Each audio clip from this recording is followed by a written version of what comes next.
And tonight we like to talk about think the Noahide way about marriage. So this is now the way we devote our future classes to discuss different issues within the frame of Noahide commandment. And tonight I picked up the topic of marriage, and the question is, how can we frame the concept of marriage within the sixth commandment of Noah? We know a lot about marriage from the Bible. You can give me many stories about couples. But my question is, in the eyes of a Noahide, what does the Torah tell me about marriage? And how can I celebrate it as a Noahide? Is it to be the same as in Israel, as Jews do, or should I do something different? So if I go to a Jewish sermon of a wedding, what would I see there? A series of calculated steps that the groom and the bride do, and the family, as a service, as a staging of an event that was concocted and established over centuries. So there is a pile of, like an onion, pile of layer after layer in each step, in each little item that you see in a Jewish wedding. There is a reason encoded in a certain stage of history over centuries. How much of that applied to me as a Noahide? So let's see. When you enter the Jewish wedding ceremony, you see the pole, 4 poles, the chuppah, and the talit above it, look like a canopy. The crowd is sitting and waiting. Music is playing. First comes the groom. It's calculated, not the groom and not the bride. First comes the groom. He may be accompanied by the 2 fathers, customary, one on each side. And they walk towards the chuppah, which is the center in the front. It symbolizes his home. And he stands there waiting. They don't enter at the same time. Then enter the bride, escorted by the 2 brothers, maybe holding candles. It's a beautiful scenery, music is playing, very emotional. She walks towards the groom. As she comes to the groom under the chuppah, she surrounds the groom 7 times, saying something, text,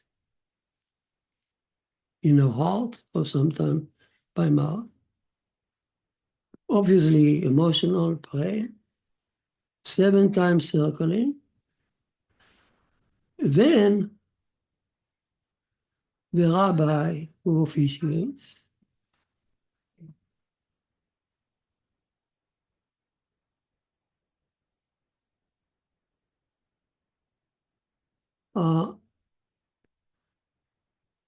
he say some text, then he asked the groom to see the ring, and there are two witnesses watching the ring, and they talk about something, and then the groom give the ring to the bride. There is no exchange of gift, but the groom give the ring to the bride and say, by this, you are sanctified to me. It doesn't say you are married to me, you are sanctified to me. What about marriage? It's another stage. And then the rabbi reads a text from a little document in Aramaic. And it seemed like a very important document called ketuvah, because the bride takes the document, hold it against the heart, show it to the crowd. It's beautifully decorated. And she is very happy. She got the document. And that's ketuvah document. And then they say a certain blessing. And the groom breaks a glass on the ground as a memorial for Jerusalem. And now the crowd burst in singing and dancing. And then they escort the groom and the bride to a closed room. They are secluded there in a room for a few minutes, alone. Can be decorated room, but nobody's there but them. And then they come out again, and wow, again, they're dancing until midnight. How much of that is important to me as a Noahide? And if you look up at certain internet places, sites of Noahide, they describe a Noahide wedding, actually emulating almost every step here. Oh, there is a change. Instead, the bride circulating 7 times, she circulates only 1 time. And there is a debate about the glass, or what exactly are the wording of the blessing. But basically, the whole sermon looked very Jewish. Even a rabbi with a black hat standing there on that side. And they also read the document. It looked exactly like a Jewish. And another difference, the couple, according to one version on the internet, the couple also announced that they pledged to keep the 7th commandment in detail. They read idolatry, adultery, bloodshed, with a little explanation, so the whole crowd will hear it. And that's basically emulating the Jewish sermon. That's one approach. And there is another philosophy, another approach. I want, on the other hand, to make sure that the Noahide sermon will not be confused with the Jewish, because the Jewish sermon, as I said, is a mishmash and like an onion built up of layer by layer. Some of those steps are really not necessary for Noahide. They have no meaning to Noahide. And I don't want a stranger who wander into the room to think that he is in a Jewish sermon. It must be a distinction between Noahide and Jews. You are not emulating Jews. You are Noahide. You are proud Noahide. You deserve your own sermon. So that's what we are wanting to know. What is the core, the base of the Noahide wedding? So where is the first time? What is the concept of a wedding from the Torah? How should a Noahide think as a Noahide about the wedding? In perspective of the Torah, of course. So we know that we are talking about the sixth commandment of Adam. Is there any reference to the concept of marriage within the sixth commandment of Adam or the book of Genesis? I know there are other places, but I'm interested in Noahide perspective. For me as a Noahide. So again, I go from the top to the bottom of the book of Genesis. It's not in the first chapter is idolatry. Second chapter, the story of Eden. And here, to my surprise, the word marriage, wife, appear the first time in the Torah, where, as it says,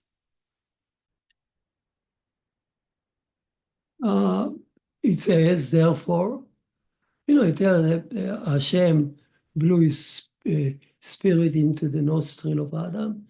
He became a living creature. And therefore, and then he formed Eve, the woman. Therefore, a man shall leave his father and mother and cling to his wife, and they shall become one flesh. Genesis chapter 2.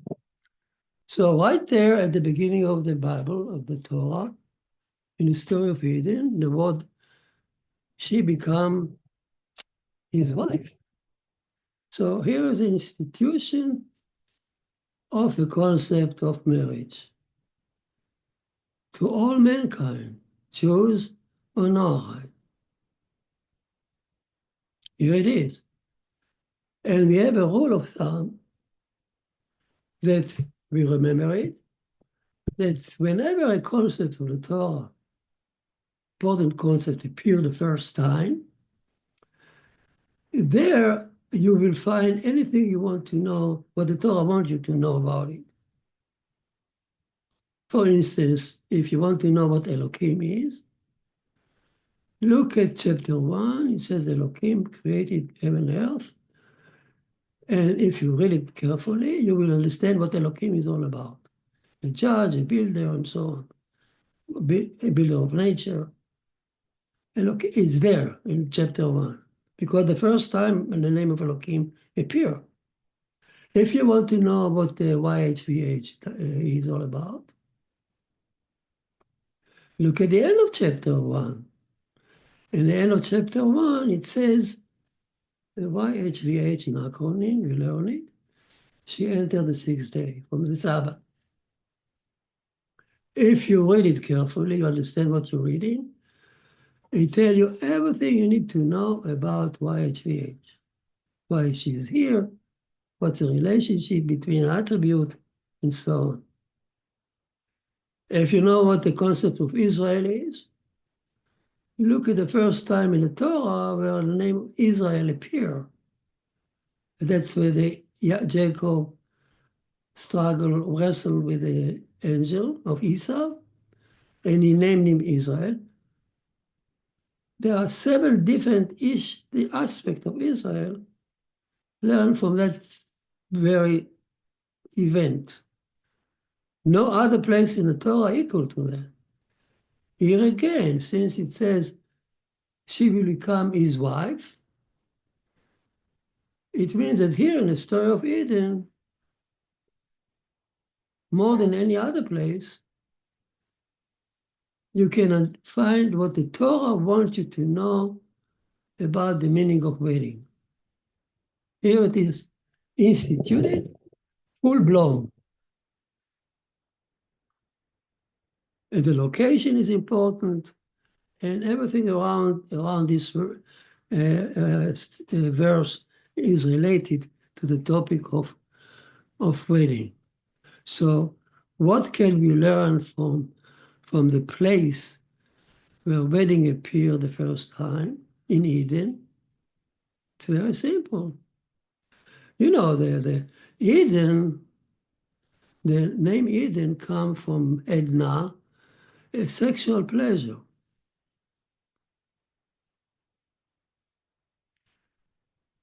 Delicate sexual pleasure. It has something to do with marriage, I think. That's number one. The word marriage appears here in the connection of Eden, beautiful place. As if the Torah says, if you want to create Eden on earth, get married to the right woman or to the right husband. That's the way to create Eden on earth.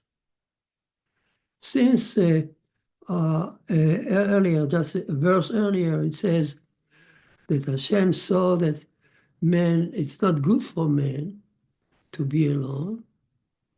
He made him Eve, the woman, so that it will be good. It's not only good for the family, it's good for the world. So a good, solid family is essential for the goodness of the world. But deeper than that, I want to go a little bit deeper. Here it says that, let's see what is going on here around the verse, because it can tell me later on how I should celebrate, Noahide celebrate or understand what the wedding is all about. Who created Eve to be his wife? It says here,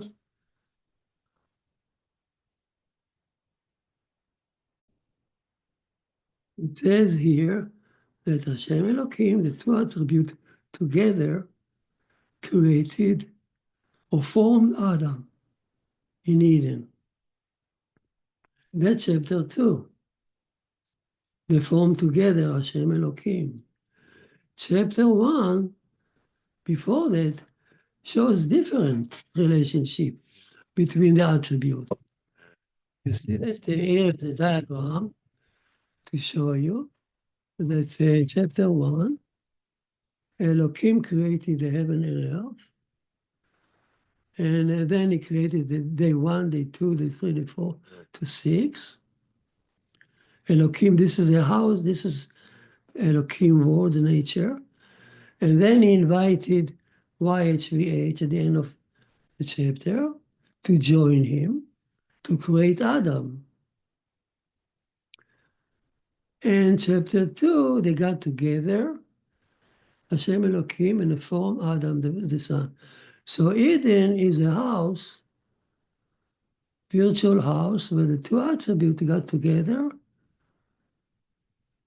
to make Adam. The two cherub came together. So Eden is a virtual house. Let's repeat the steps. It was Elohim who, the bride, so to speak, invited the groom to come. She entered the 6th day, his house, like a bride looking into the future, the groom home. to see if she can dwell there. So the YHVH stands for Shabbat, for the Sabbath. So either the Sabbath enter the sixth day, or the Shekhinah YHVH enter the YHVH, the attribute of mercy, enter the sixth day to create Adam, because he said, let us make Adam in our form, in our image. And then come chapter 2, tell you that they got together in love, heavenly love, wing touching wing, and they form the child Adam.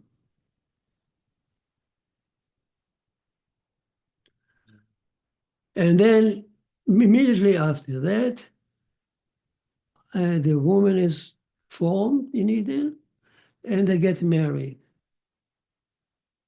So, but the Torah tell us, as if the Torah is telling us, marriage is emulating those steps.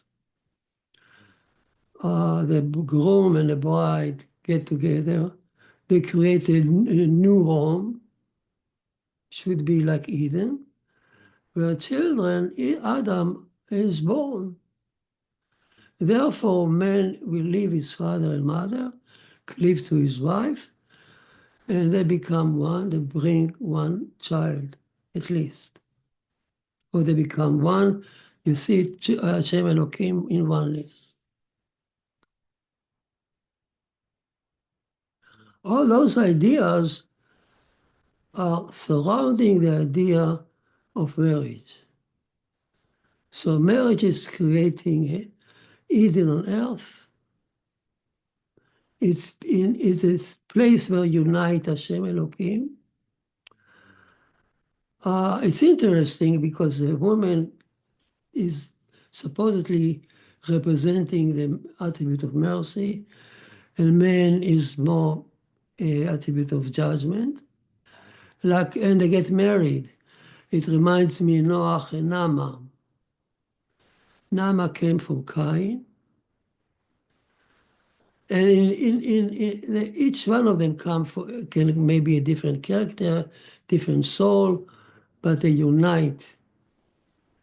Like Nama came from Cain, Noach came from Enosh, two different clans. One believed in Elohim, one believed in Hashem, in YHVH. And then they got together despite the ban on marriage, and they created us. So the sermon of Noahide wedding can emulate those steps. In fact, it's not just Noahide. This is the most basic concept of wedding. Let me read for you what the Rambam says. The Rambam describes the evolution, a three-step of evolution of Jewish marriage over the centuries. I think it's very important for us to follow those footsteps of the Rambam. And let's read what he says. Here's a record from the Rambam talking about marriage.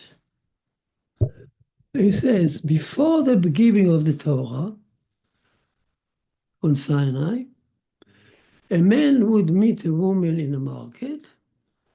If he wants to marry her and she agreed, he would bring her to his home, cohabit with her between themselves, and she become his wife. No ring, no chuppah, no rabbi, nobody officiate. But there are steps here. First of all, they need to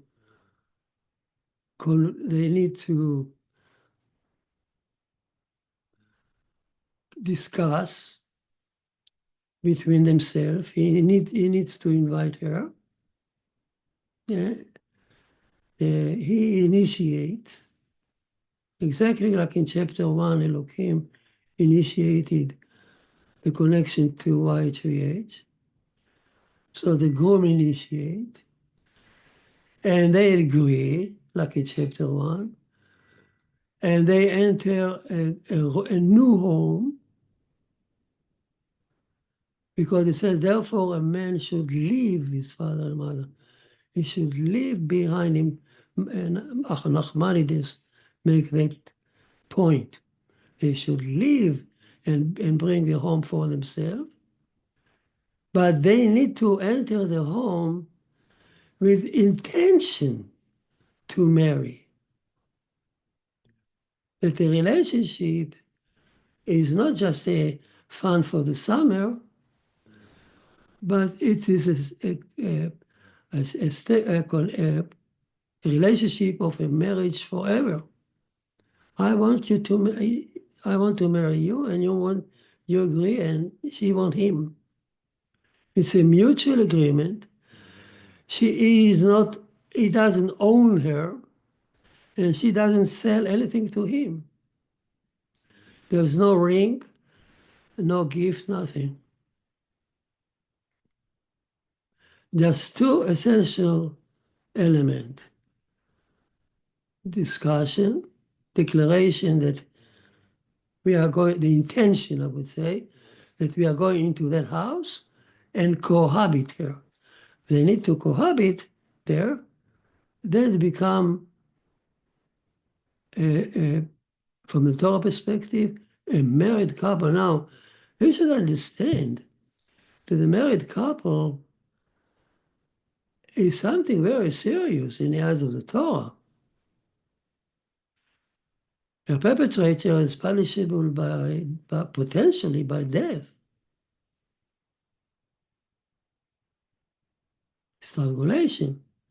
It never happened, but he deserved to be suffocated. Or if she violated the marriage. So it's a very serious stage. It's not like just a social agreement. But in order to be effective, to be holy, they need to verbalize it. They need to say, without any document. It's enough for them to agree. Intention. That's good. That's true for Jews, and that's true for Noahide. We'll see there in a minute. The Rambam would give us other steps were added, but in case even a Jewish couple, let's say they're in the desert, they have no rabbi, they have no crowd, no chuppah, no ring, nothing. If they agree to enter the house under such circumstances, they are married. So this is the basis of the concept of marriage. Come from here. And of course, the same verse introduces adultery. They should leave his father and mother.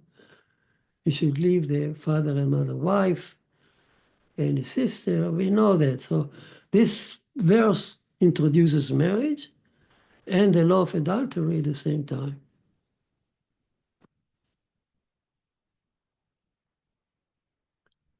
So we already discussed the philosophy aspect of marriage.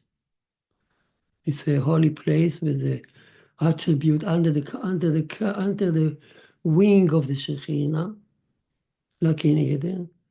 And we want to create Eden on earth. We want to bring the Shekhinah holiness into our home and to have the blessing of Hashem on us. It will be good. It will be good for us privately and for mankind and for the whole world. All those aspects are wrapped here in this verse. and much more. So we discussed so far the first stage, the essential entering discussion, declaration, discussion, and entering the home, common home. If the couple is married just for the state of Georgia or Texas law, we enter the home to comply with the state of Houston county, or to apply with. If it's done this way, they are not married in the eyes of the Torah, maybe in the eyes of the state. But in order to be married in the eyes of the Torah, with anything involved in it, the holiness in it, it has to be with intention. So now the Rambam continue. We have two more steps to discuss. The Rambam now moves on to the second stage after Sinai revelation. Earlier we said this was before the given the Torah. Moses, Abraham, Jacob, all the patriarchs, the children of Israel in Egypt, if they got married, it was in a formal way. It was enough for them to go into a place with intention they are married. But now comes the second stage after the giving of Torah to Israel. So the law now apply only to Israel. Let's see what he writes. After the giving of the Torah to Israel on Sinai, Israel was commanded that whenever a man wishes to marry a woman, he would purchase her first in front of witness, purchase. And only then she becomes his wife. As it says, when a man takes a woman, he shall then cohabit with her. So the Torah adds here another step. It's not enough just to talk, to declare intention, but he needs to purchase her, to establish that stage of talking before entering the home. Entering the home means consummation of the marriage. The home consummate the marriage. This little room at the end of the sermon, the bride and the groom enter at the end for 5 minutes, that's marriage. All the stages before are added in according to what the Rambam is explaining here. So the Torah ordained, it's the Torah ordination that is in Israel, they will sign, he will purchase her a certain amount of time, maybe weeks or months or even a year before the wedding, to secure her commitment, but he will give her a document, star. This document is an elevated stage from just talking. A Noahide couple can just declare, they must declare and between themselves and pronounce the intention to go into a common house and to build a family. Here the Torah ordained for Israel, it has to be documented, and at a certain time before prior to the real wedding. Here the word purchase is misleading. You purchase her commitment by the star, by the document. In a document, you say, this and this is me, agreed to marry this woman, and she's married to me on this place and so on. And I commit myself to do this. So in that star, in that document, they also write down any financial arrangement in the future when they really get married. So the Torah gives them like a leeway, like a whole year, let's say, whereby they can build a house for themselves. It takes time, especially those days in ancient time, to build a house, to collect the furniture.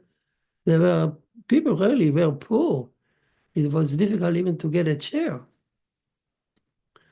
So there's a whole year to set up their common home and to secure their commitment. The Torah ordained a star that this agreement should be written down in a real document. So much, if it's not done, the marriage is questionable. In case it is done without this stage of engagement, we call it, it's also okay. People can go straight into the home with verbal commitment as before the Torah. But it's much more preferred that certainly rabbinically preferred that a document should be done.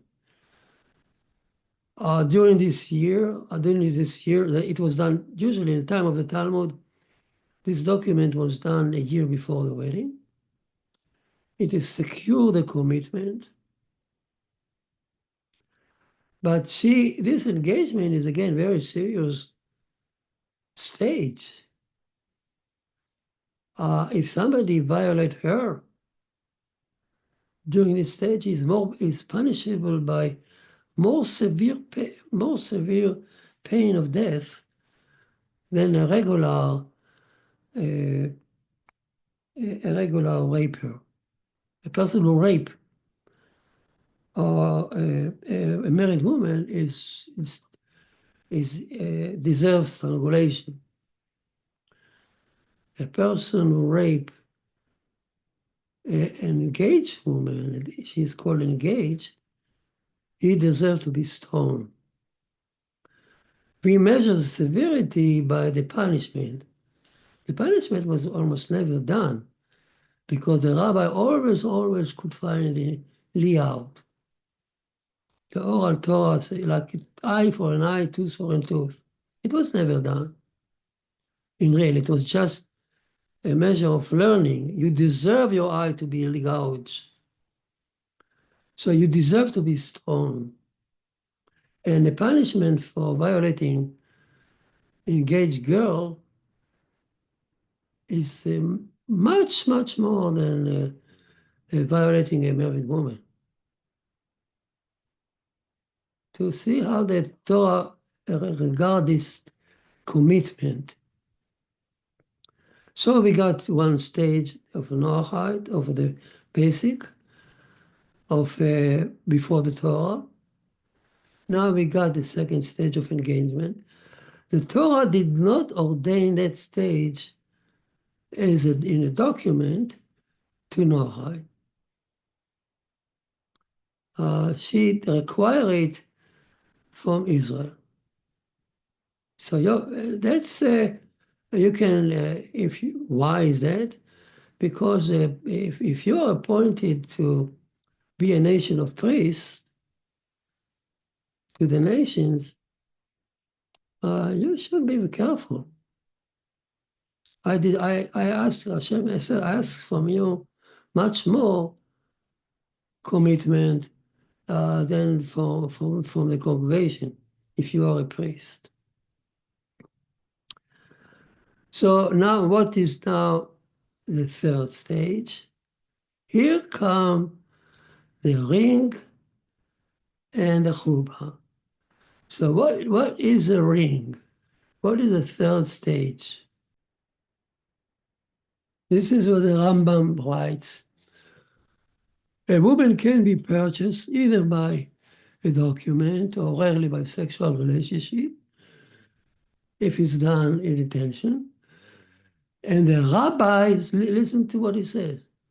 And the rabbi now ordained the third way by money. So the first two stages are from the Torah. Entering the house and the engagement commitment with the document.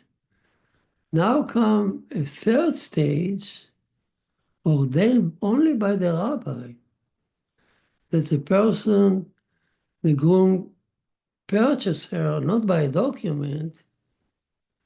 He not only purchasing her commitment, he purchased, so to speak, her body by really money, giving her something valuable for a body, like a money, like a ring.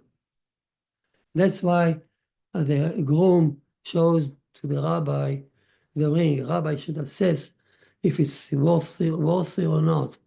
Minimum value, because he purchases the bride. Now you can tear your hair. What do you mean purchasing the bride? It was a rabbinical trick, halachic trick that the rabbi introduced in the Talmud time to protect the woman.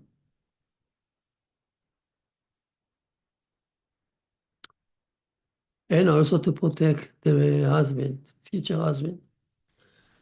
People were not really following the commitment.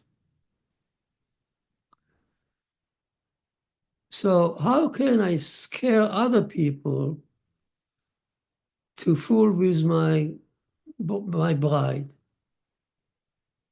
if I make her a holy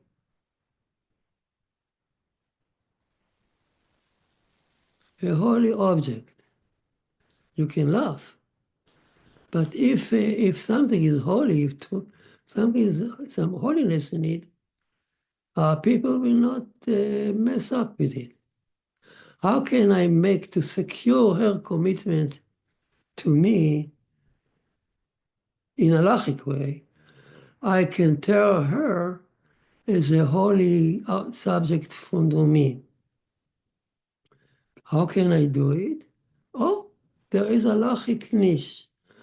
I can take a table, I can take a cup and say, this cup is sanctioned to me, and I forbid anyone to drink from it.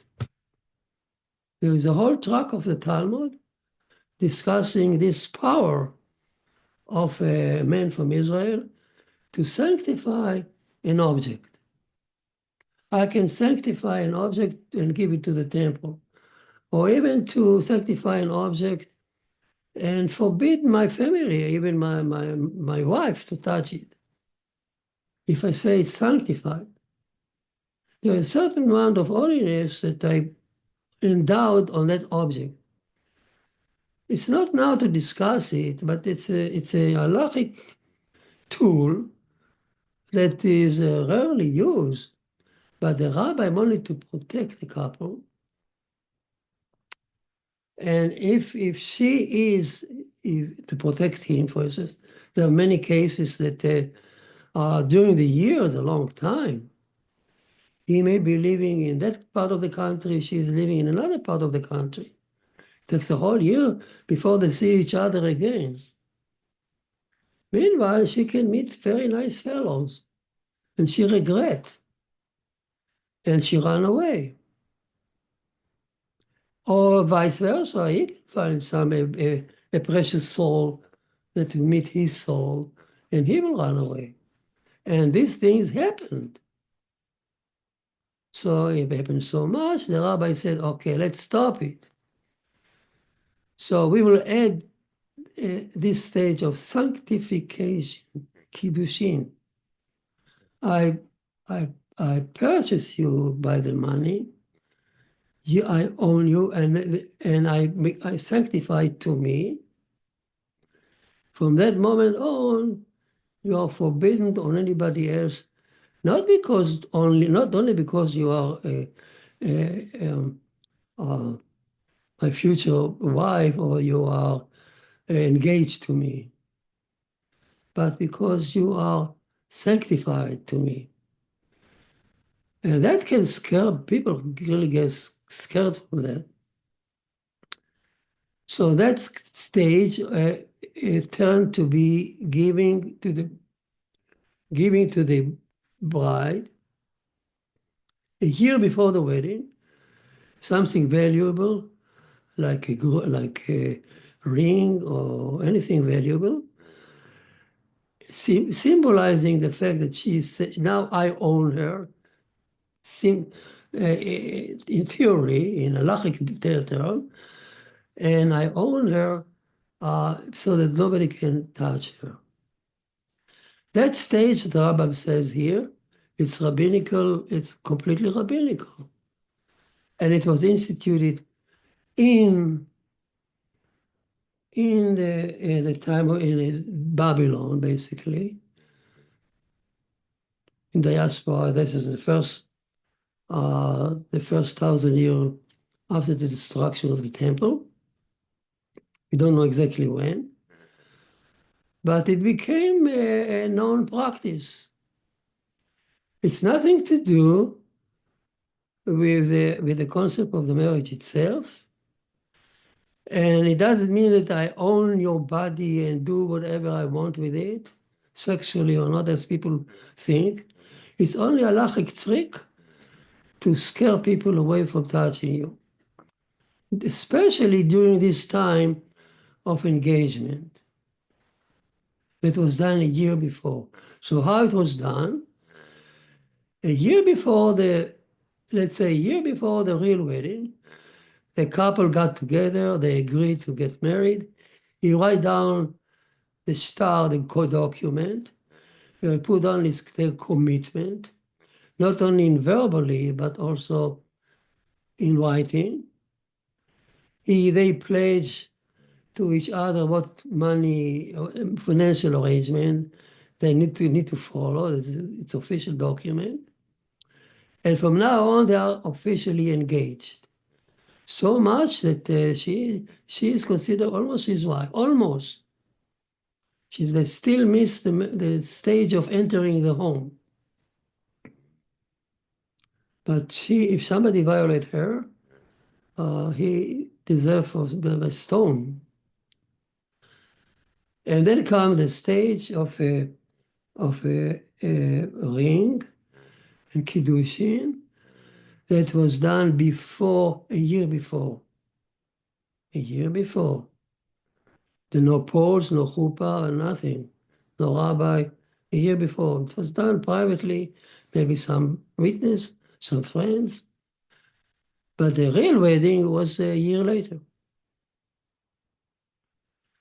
Over the centuries, you can imagine with the trouble and Jewish people, they're wandering from land to land, from place to place. This interval shrunk.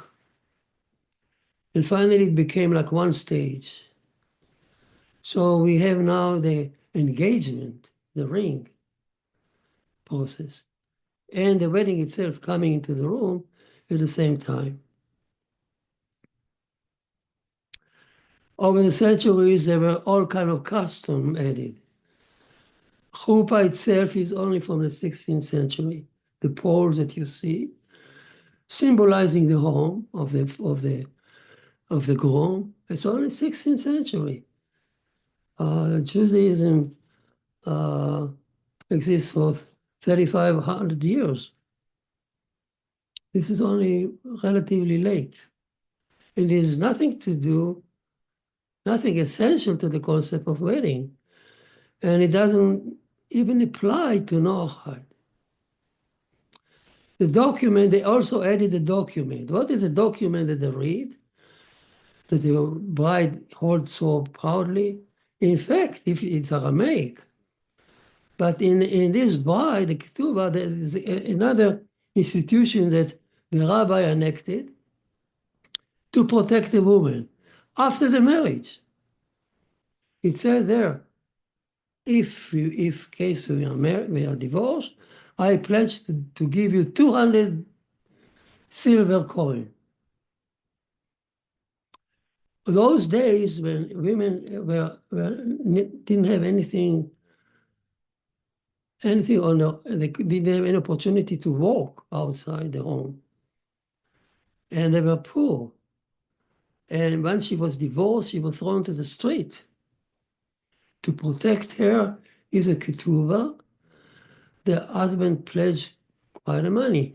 And they did it, the rabbi enforced it to do it at the wedding, at the night of the wedding, because here is a good mood, he pledged a lot.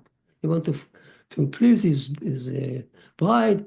If in the case of divorce, I'll give you $1 million. Later on, they fight for any penny. But so he pledges in case of divorce. Now, to show that she is protected, she stands there under the chuppah and she showed it to the crowd.